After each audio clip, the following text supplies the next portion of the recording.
Hi guys, మరి ప్రతి ఒక్కరికి మరి గుడ్ ఈవినింగ్. ఏంటంటే మరి మెగా డిఎస్ అని మనం తమిళంలో చూస్తుంటాం. కాకపోతే మెగా డిఎస్ అనేది మన ఆంధ్రాకి సంబంధించింది అయితే కాదు, ఇది తెలంగాణకి సంబంధించింది. సీఎం రేవంత్ రెడ్డి తన ఎలక్షన్ ముందు తను ఏ మాట ఇచ్చారో ఆ మాట అయితే నెరవేర్చుకున్నారు. మెగా డిఎస్సి అని విడుదల చేశారు. దాదాపు 11,062 పోస్టులు మెగా డిఎస్ఏ. ఎందుకంటే మనకి 23,000 మెగా డిఎస్సి, వాళ్ళకి 11,662 మెగా డిఎస్సి. సో ఏదైనా సరే 11,062 గతంలో మనకి గత సంవత్సరంలో సెప్టెంబర్లో ఎంత తీశారు గత ప్రభుత్వం అంటే 5,000లో తీసాం. మనం చూసుకుంటే 5,089 పోస్టులు తీశారు. మళ్ళీ ఇప్పుడు అది కంప్లీట్గా రద్దు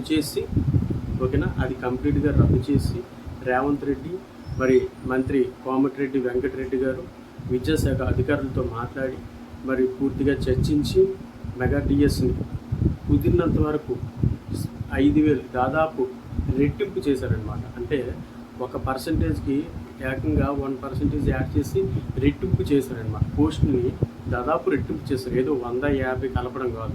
మన డిఎస్సిలోని మన ఏపీలోని డిఎస్సి ఏంటంటే 600 చిల్లర అంత కలిపారు.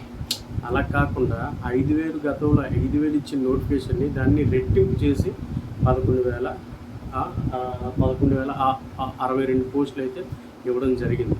సో గాయస్, మరి చూసుకున్నట్లయితే చూసారా ఎంత డిఫరెన్స్. మనకి మెగా డిఎస్ అని 23,000 నోటిఫికేషన్స్ని ఎలక్షన్లో మన రాజ్యంలోనే అది మన దురదృష్టం కాకపోతే ఏంటంటే మన రాజ్యంలోనే అనౌన్స్మెంట్ చేశారు. ఏంటంటే 23,000 పైగా మెగా డిఎస్ నేను ఇస్తాను అనేసుకుని మనకి 4 సంవత్సరాలు మొండి చేయి చూపించారు.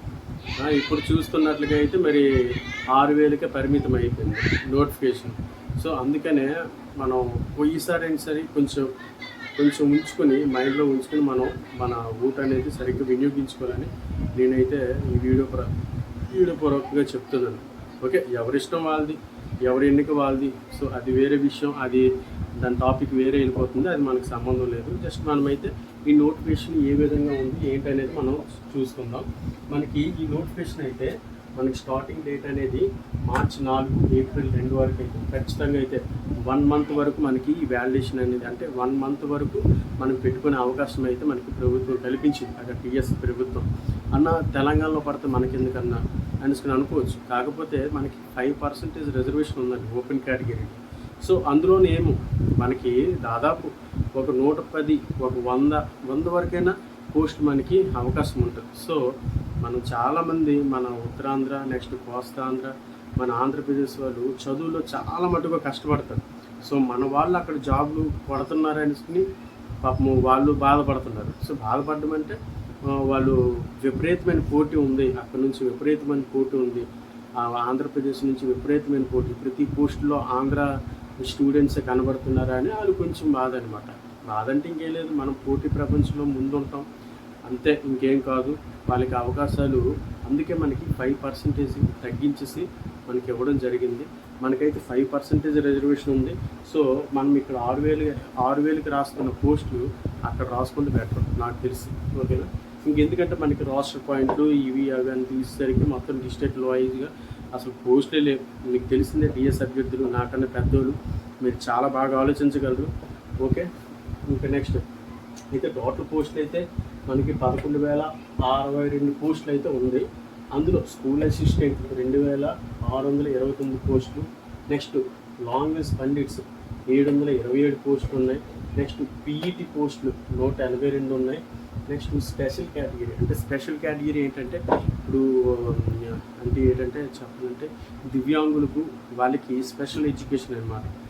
అట్లాంటి వాళ్ళకి మరి సపరేట్గా మరి ప్రభుత్వం వాళ్ళని గుర్తించి స్కూల్ అసిస్టెంట్ 220 పోస్టులు ఉన్నాయి, ఎస్జిటి పోస్టులు 796 పోస్టులు ఉన్నాయి. అంటే స్పెషల్ కేటగిరీ అనమాట. స్పెషల్ డిఎడ్ అయ్యి ఉండాలి. అసలు వాళ్ళకి పోస్టులు అనేది చాలా తక్కువ ఉంటాయండి స్పెషల్ డిఎడ్ చేసిన వాళ్ళకి. కాబట్టి వాళ్ళు మ్యాక్సిమం మన ఆంధ్ర వాళ్ళైనా సరే ఇక్కడ పెట్టుకున్నట్లయితే కనీసం ఇందులో మనకు ఒక 50 పోస్టులైనా 5% ఒక మినిమం 50 పోస్టులైనా మనకు ఉంటుంది. ఈ స్పెషల్ డిఎడ్ చేసిన వాళ్ళు కూడా చాలా తక్కువ అనమాట, చాలా తక్కువ సంఖ్యలో ఉంటారు. సో వాళ్ళకైతే ఈ నోటిఫికేషన్ చాలా బాగుంటుంది. ఒకసారి ఆలోచించండి. మార్చి 4 నుంచి అయితే పడుతుంది, వీలైనంత వరకు చేసుకోండి. అయితే ఇక్కడ ఒక ప్లస్ పాయింట్ ఉందండి, వాళ్ళకు ఉంది, మనకు కాదు, వాళ్ళకైతే ఉంది. గతంలో సెప్టెంబర్లో ఇచ్చిన డిఎస్సి నోటిఫికేషన్కి వాళ్ళు ఎవరైతే అప్లికేషన్ పెట్టారో వాళ్ళు మళ్ళీ అప్లికేషన్ పెట్టుకోక్కర్లేదు, మళ్ళీ పెట్టుకోవచ్చు కానీ ఫీజు అయితే చెల్లించక్కర్లేదు. అదే రెఫరెన్స్ ఐడి మీద వాళ్ళకైతే అప్లై అవుతుంది. కానీ ఈసారి ఏంటంటే మనకి తెలంగాణ ప్రభుత్వం చూసుకున్నట్లుగా అయితే ఫీజు అయితే 1000 రూపాయలు పెంచడం జరిగింది. 1000 రూపాయలు పెంచడం జరిగింది. సో 1000 రూపాయలు మనం చాలా చోట్ల ఖర్చు పెడతాం, అది వేరే విషయం. ఎగ్జామ్ ఫీజు కొంచెం పెరిగినందుకు కొంచెం బాధగా ఉంది. బట్ మనకి ఈ కొరతలోని మనం ఆ 1000 రూపాయల గురించి మనం ఆలోచించుకోకూడదు. ఎందుకంటే తెలంగాణలో కొంచెం పోటీ ప్రభావం మనకంటే కొంచెం తక్కువ అని నేనైతే భావిస్తున్నాను. అది అందరికీ తెలుసు. సో చాలామంది గత నోటిఫికేషన్లు కూడాను, ఆ డిఎస్సి నోటిఫికేషన్లో కూడాను మా పుట్టినోళ్ళు ఉన్నారు చాలామంది అక్కడ. పీఈటీ కానీ, స్కూల్ అసిస్టెంట్ కానీ, ఎస్జిటీలు కానీ, కానిస్టేబుల్స్ కానీ, ఎస్ఐలు కానీ, ఇలా అనేక విధాలైన పోస్టులకి మా నోళ్ళు వెళ్ళి అక్కడ సాధించడం జరిగింది. సో ఎవరైనా ఈ డిఎస్సి నోటిఫికేషన్ ఇంకా ప్రిపేర్ అవుతున్న సీరియస్ యాస్పిరెంట్స్ ఎవరైతే ఉన్నారో వాళ్ళైతే ఈ తెలంగాణ డిఎస్సి మెగా డిఎస్సిని ఉపయోగించుకుంటారని ఈ సందర్భంగా నేనైతే కోరుకుంటున్నాను.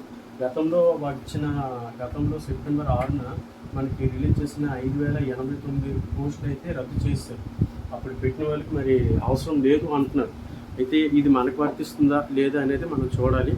ఏదేమైనా సరే మంచి నోటిఫికేషన్ అండి మెగా డిఎస్సి తెలంగాణ.